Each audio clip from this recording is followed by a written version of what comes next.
Okay, people, it's time to get the engine back together. And as I mentioned in my previous video, things didn't go exactly to plan.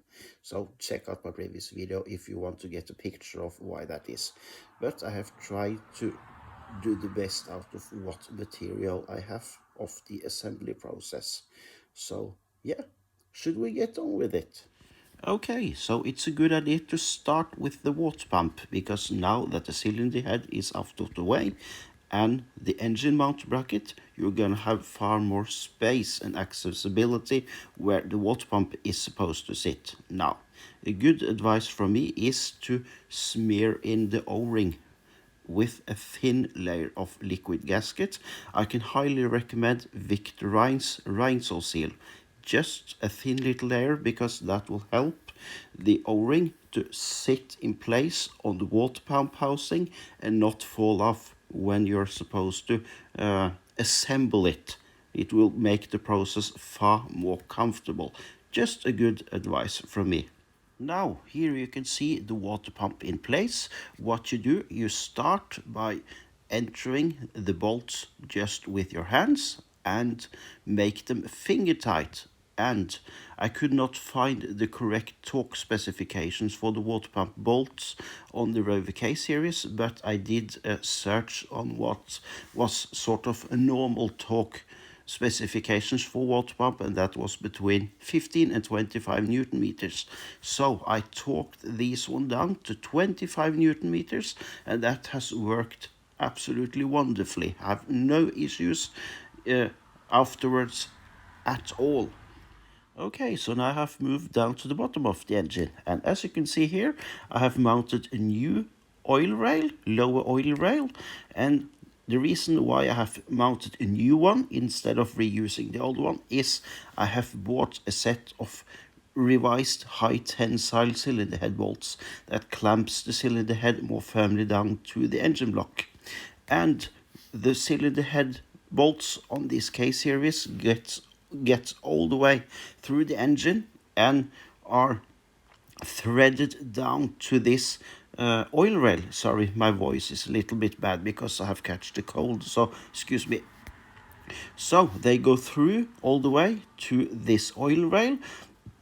If you can see around the edge of it, there are 10 holes that are threaded, and that's where the cylinder head bolts gets down. Now, you need, for the high tensile bolt, you need a strengthened of these oil rails because the original ones cannot handle the extra pressure from the high tensile bolts. So you need to replace it with a new one. This comes as a kit, both the rail and the bolts, and you can buy that together with gasket set. So you can see I've marked with yellow. There's two. It's only hold in place with two 8mm bolts that you tighten down to 9 newton meters. And if you see, there is a tubular shape that goes across the rail that's supposed to point towards the front of the vehicle. You can actually mount it the wrong way around, but then you won't be able to get the oil sump back on. So you cannot mess up too badly. But if you check this, you can see how it's supposed to sit. Okay, so it's time to get the oil pickup tube back on again. Now I have bought a new one, but you don't have to do that. You can clean out the old one with some brake cleaner and reassemble it again. But I chose to buy a new one just because it wasn't all that expensive. And as a part of renewing several things on the engine, I thought I'd treat the engine to a new one. Now, before you install the new pickup tube, just lube the O-ring a little bit with fresh engine oil so you don't pinch the O-ring when you reinstall it. Now you can see the oil pickup tube is in place, and it's held in place with two 8mm bolts that you torque down to 12 newton meters. You cannot see one of the bolts on this picture because it's obscured a little bit, but it is the similar one as you can see in the front there. So 12 newton meters and you're good to go. Okay, so now I have moved back up again and cleaned and degreased the surface on the engine block with isopropanol and a microfiber towel, just gently to remove any sort of oily residue and stuff, so it's absolutely clean and there are no oil or fat or anything like that on the surface. So now it is prepared and ready for the head gasket to come out. Now the gasket is securely in place, as you can see, and now I will cover it up with a clean blanket and move on to the intake manifold. Now I will remove this original green inlet manifold gasket and clean the manifold thoroughly with brake cleaner, and then put on a improved black Whiten inlet manifold gasket. Now be sure to push it securely into place. It can be a little bit fiddly, but take your time and you will get it right. So here we have a freshly skimmed cylinder head that is inspected and it is absolutely healthy. Now, before we install the cylinder head, I have degreased the surface on the cylinder head with isopropanol and microfiber towel to be absolutely sure it's grease free and absolutely clean. In that way you can be 100% sure that the elastomer on the head gasket will seal perfectly. Now the cylinder head is securely in place, so let's go find the cylinder head bolts. Now I have entered all the cylinder head bolts. Now what you need is an E12 socket, and you start with threading them down by hand till they all are finger tight. Now this isn't the most critical phase, but I will turn them down by hand even in the same pattern as when you torque them down. Now, as you can see here, I have numbered each and every bolt from 1 to 10, and 1 is the one you're starting with. This is the opposite of when you disassemble or remove the cylinder head, when you start with the outer bolts and work yourself inwards. Now, when you reassemble it, you have to start with the center bolt, as shown here, and work yourself outwards. Now all bolts are finger tight, so now we get our torque wrench and adjust it to 20 Newton meters, and we tighten down all the bolts in the same pattern as we just did when we finger tightened them.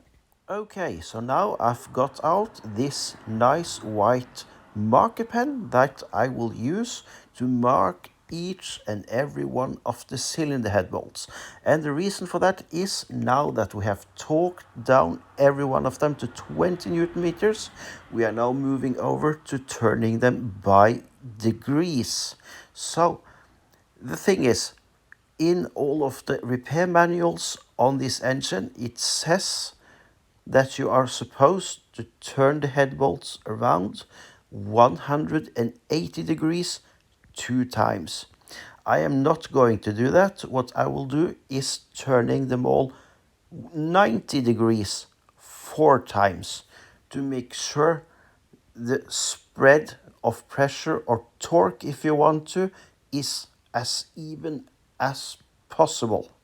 Now let's continue. Now, as you can see, I have marked each and every cylinder head bolt at 12 o'clock. Now I will use the clock as a reference to the whole of this process, because it makes it all much simpler. So now we start by turning all of them in the same sequence as before, 90 degrees or to 3 o'clock.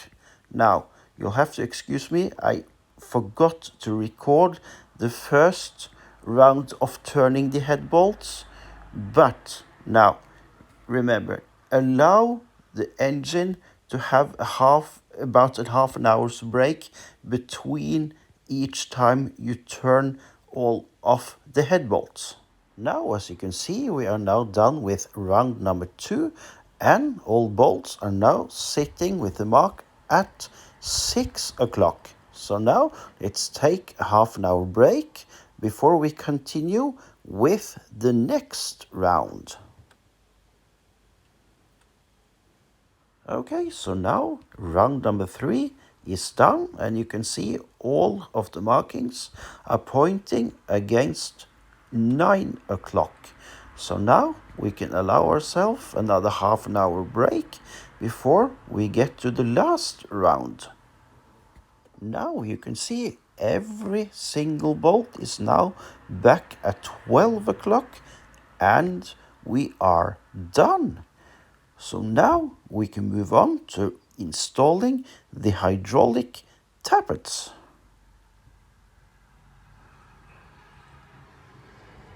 Now you can see the tappets are now installed, but what you need to remember is there is a tiny little hole on the side of each and every tappet, and that needs to line up with a similarly tiny little hole that is in the cylinder head. And what this does is the tiny little hole works as a oil feed and exit port for the hydraulic tappets. So it's essential that the tiny little holes on the tappets meets up with a tiny little hole in the cylinder block. As I have shown in the less than professional picture, I have made some yellow marks where those holes are, or to make it simple, in the exhaust side tappets, this tiny hole in the cylinder head is at 12 o'clock, and on the intake side they are at 6 o'clock, so pointing towards the middle of the cylinder head to make it a little bit more easy. Okay, so now it's a good idea to clean the cam carrier thoroughly. You can use brake cleaner for that. Use a good amount so you're sure to get it as clean as possible before you move over to the top of the cylinder head and clean that surface with isopropanol and a microfiber towel. This is to make the surfaces as clean as possible before we treat the mating surfaces with something called well seal, or jointing compound if you want. Now this you apply in only the slightest amount, only on the surfaces that meet each other, to be more precisely the cylinder head and the cam carrier surface.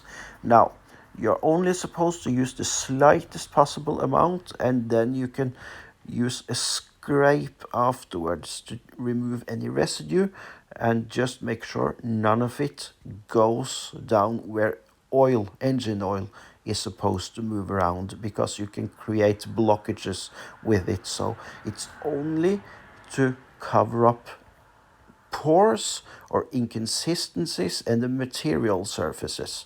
Now, so it's absolutely crucial that you don't get it in places it's not supposed to be. Now, when you have done that, if you don't have assembly lube for the camshaft, you can smear a little layer of engine oil down in the grooves where you are placing the camshaft on top of the cylinder head, and then you will be ready to place the cam carrier on top of the camshafts and have your bolts ready.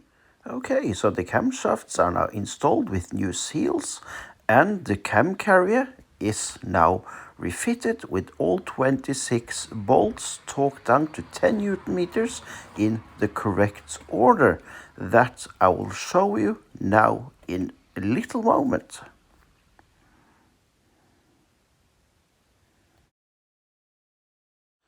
Okay, now I have refitted the cam gears and finger tightened the bolts. Now you need a 24mm spanner to hold the camshafts in place, so you'll be able to tighten down the bolts. They are tightened down to 65 Newton meters. Now, when you have done that, you turn the camshafts around so that the timing marks line up against each other, and you install the locking tool that holds them in place, and now the engine is ready for a new timing belt.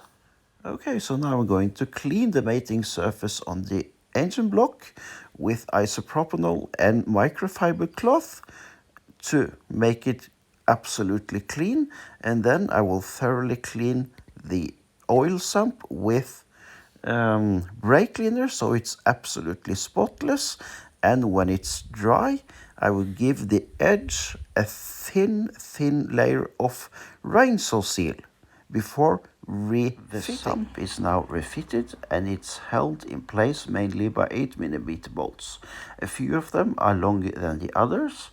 The shortest one you torque down to 25 Newton meters, the longest one to 30 Newton meters. Now, the bolts that goes up against, they are bigger. Those who goes up against the transmission housing, you are supposed to torque to 45 Newton meters, but it's no way you can get any space up there with any torque wrench or anything like that. So I just used a spanner of the correct size and tightened it fairly good, just by feel, sort of say.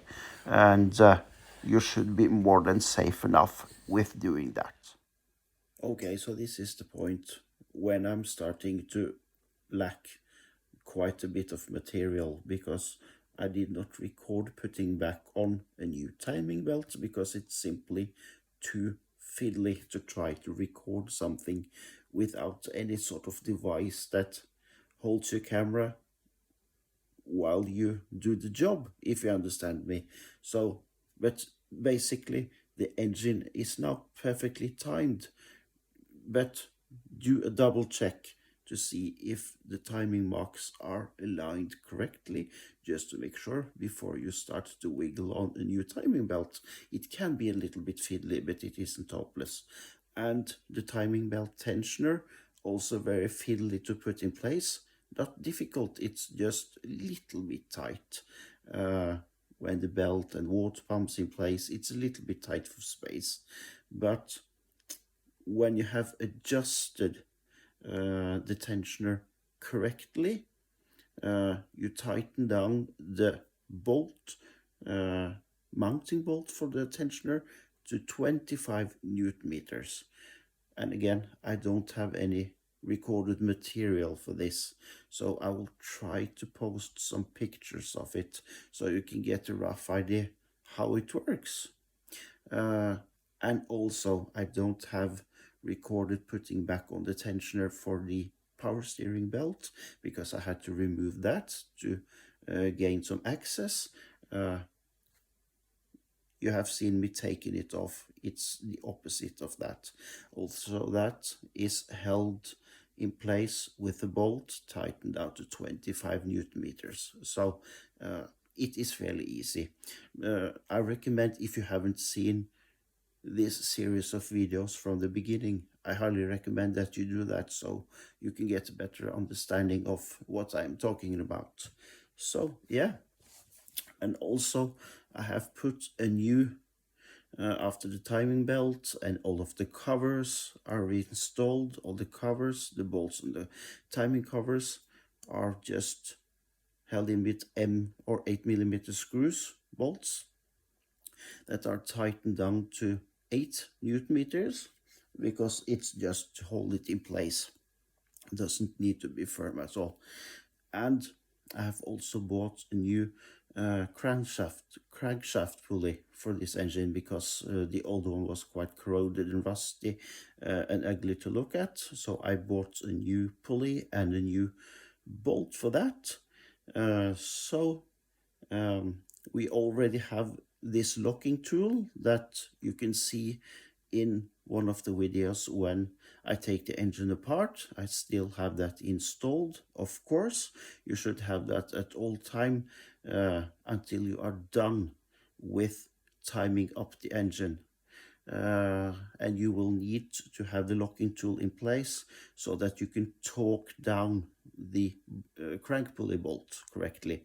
I have no recording of that either because this is when it started to become quite chaotic home, to say the least.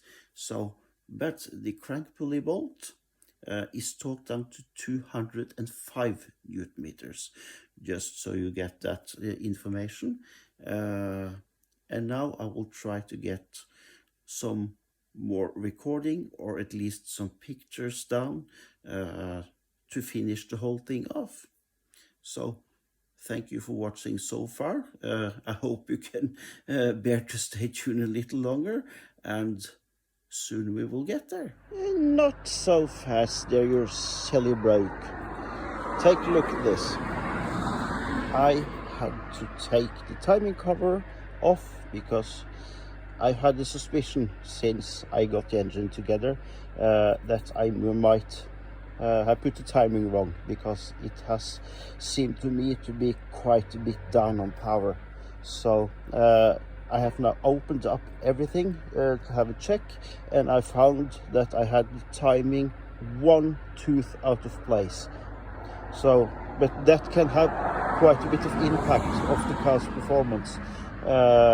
It has been possibly or run perfectly, except it has seemed quite a bit gutless, especially going up hills and such. So now I have retimed the engine, so it's a little bit difficult to see.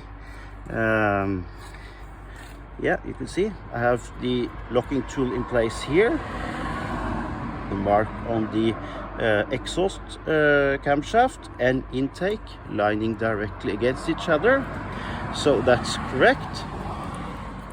It's a little bit difficult to see because I have the engine mount bracket in place. I didn't bother removing that just for doing this, but let's see if I can show you how the tensioner is supposed to line up.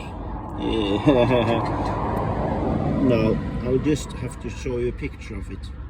But timing is perfect there, and down here, there you go. You can see that little what should I call it, 2 dots there, and you have a sort of, excuse me, I'll try to, there you can see a sort of mark there, and that's supposed to line up just between there, and it wasn't. It was there, over there. No, not over there, just on top of that tooth there. So 1 tooth off timing, which explains why it's not 120 horsepower 1500 kilo car isn't going to be fast anyway with the automatic transmission, but it seems a little bit too down on power. So no harm has happened to the engine. They can take a little bit of wrong timing, but it isn't good for the engine in the long run. So now that's in place. No, cannot see it there, but yeah, the tensioner is now in place. It's tightened up, and now I will remove the locking tool that I have down here where the starter is supposed to sit. So now I'll just remove that and we'll spin the engine around. Okay, so now I have timed the engine, turned the engine around 2 revolutions, and the timing is spot on. So now I have got the lower crankshaft pulley, the crankshaft pulley on again, and tightened the bolt to 205 Newton meters. And up here, everything perfect. So now I can remove the locking tools. This one and the one that's in the place where the starter belongs. Okay, now starter is back in place. Everything is back where it should be. Timing belt and power steering belt and power steering belt. Now, okay, let's reconnect the battery and see if everything is as it should.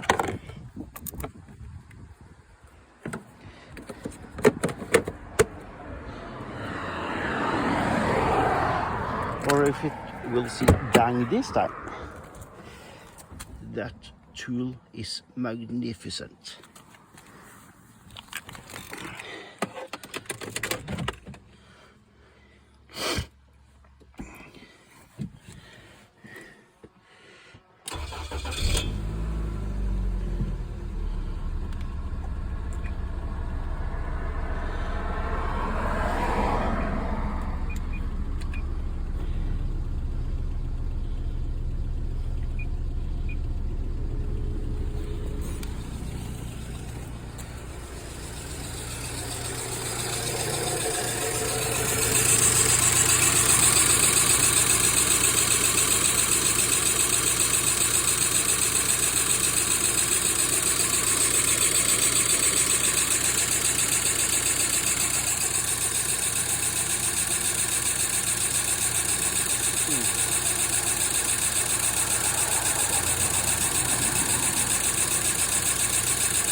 It's a sound here I don't like. I need to check what that is. Yeah, it was luckily just the timing cover. Yeah. Thank God it wasn't any less than that. Yeah, I think we're good.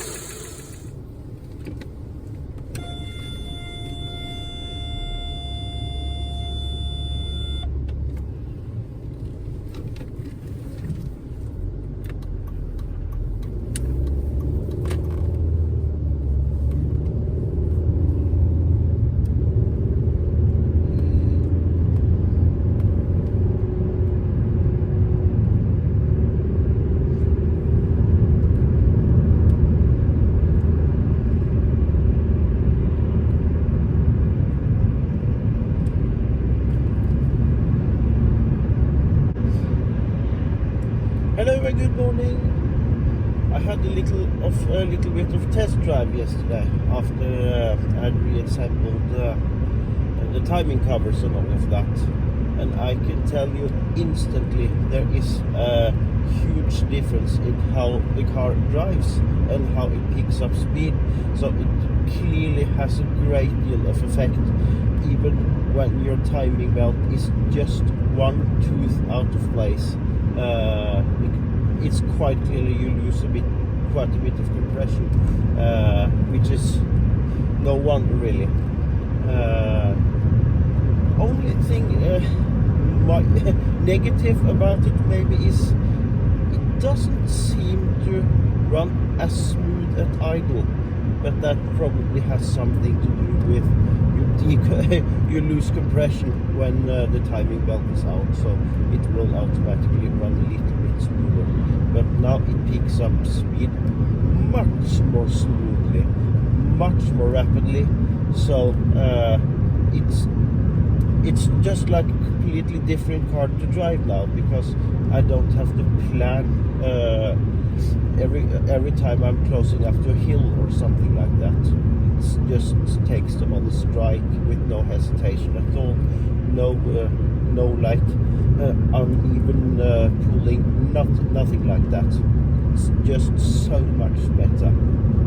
So of course I haven't shown you how to bleed the cooling system because I haven't recorded it, and now that I have taken the timing belt off again, it's no point trying to show how to bleed the cooling system. It isn't that difficult.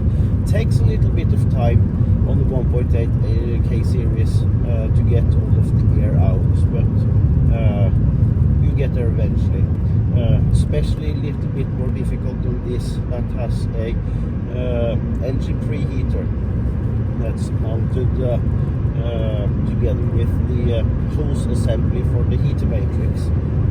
It has some fancy valves and such things like that. Yeah, I won't get too much into that. It takes a little bit more to get all of the air out, but it's not hopeless.